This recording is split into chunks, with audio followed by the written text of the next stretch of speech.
Hidup Sihat Bahagian 3. Opa, nak pergi mana? Nak pergi klinik kesihatan. Opa! Kenapa? Opa sakit ke? Tak adalah. Orang pergi klinik tak semestinya sakit. Datuk, buat apa nak pergi? Opa nak buat pemeriksaan kesihatan. Nah. Orang yang dah berumur macam Opa ni memang digalakkan.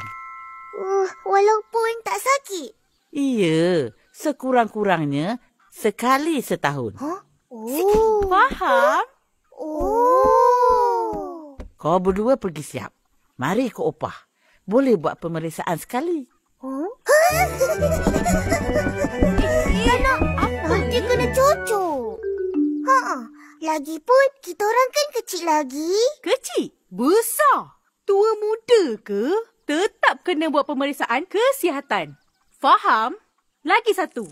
Tak ada siapa nak cucuk kau kalau kau sihat. Dah, cepat siap.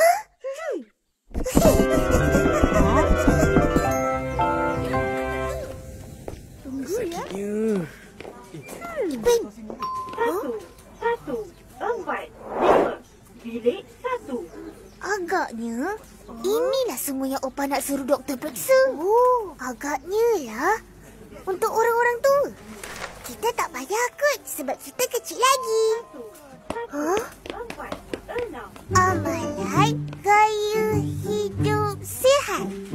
Aktiviti fizikal. Menaiki tangga.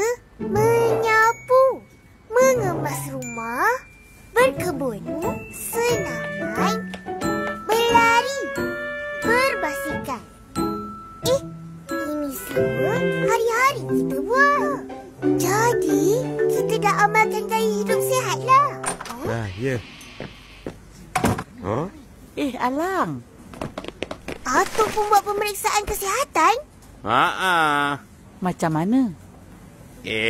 Mestilah sihat. Tak ada sakit apa pun. Aku kan bergerak aktif.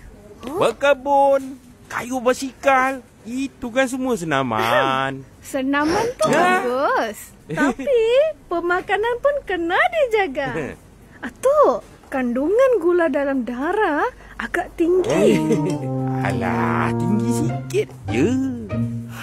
Sebab itulah kena jaga dari sekarang. Jangan sampai tinggi banyak. Ingat ya, Tok. Kurangkan gula. Maniskan senyuman. Opa, boleh masuk? Nak ikut. Alah.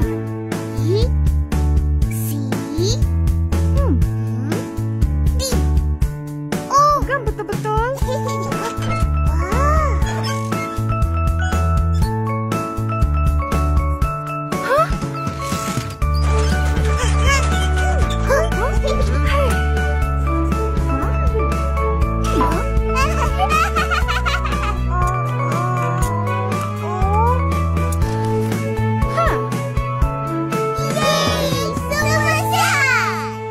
Korang pun pergilah klinik kesihatan tu. Perkhidmatan dia ditanggung. Ini semua sebab Ehsan. 2, 3 manggis. Kenapa nangis? Kenapa nangis? Berat badan aku. Berat badan aku dah sama dengan Ehsan. Tengok. Itulah kau. Ikut Ehsan makan nasi banyak-banyak buat apa? Sepatutnya makan ayam goreng aku banyak-banyak. Barulah segak macam aku. Mak Aku gurau je. Selok-eloknya makanlah makanan seimbang. Lebihkan sayur dan buah-buahan. Jangan lupa bersenam. Betul-betul. Mari amalkan gaya hidup sihat dengan makan makanan yang berkhasiat. Baru tubuh badan sihat. Suku-suku separuh. Suku pertama